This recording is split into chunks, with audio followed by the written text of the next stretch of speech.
biểu ca khẩu hàng của tôi nha ở Thanh Anh. Một lần nghỉ này nhân phụ trách giúp anh thì bạc tiền. Thì ra là con hai nhà nghỉ lâu nha. Vậy thì hai chị biết không? Đại dương đang gặp xa xôi đến Phúc Định. Thì cha đang thầy chị của gia đình. Lần này gia đình Phúc Định sẽ để giúp biểu nhà thoát khỏi khó khăn.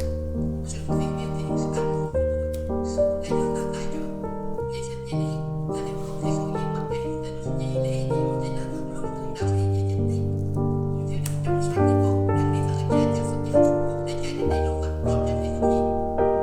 Việc nhà thiếu thành con trong việc cha. Bây giờ làm gì? Thì ai chỉ gắn việc với con chuyện người là như vậy.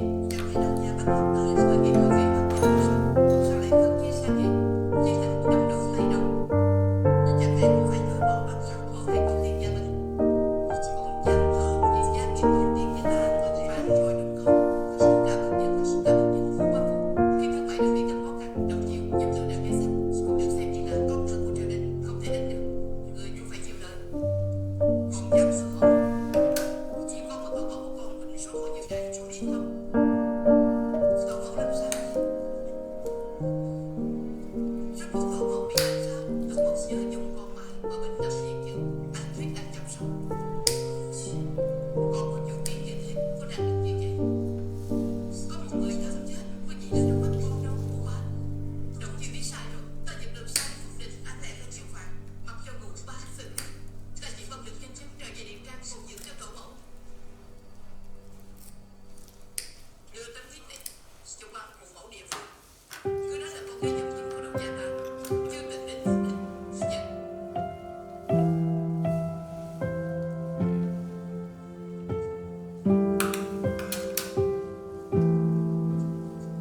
Đi ra cô ba. Con biết rõ bệnh tình của tổ mẫu rồi. Bây giờ thì hơn, hay là chúng ta khởi hành luôn trong đêm đi. Bây giờ biết sốt ruột rồi sao? Có mong ăn phụ con trong con điện trang rồi, không phải lo nữa. Lại ta dành cho con cái gì ta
好的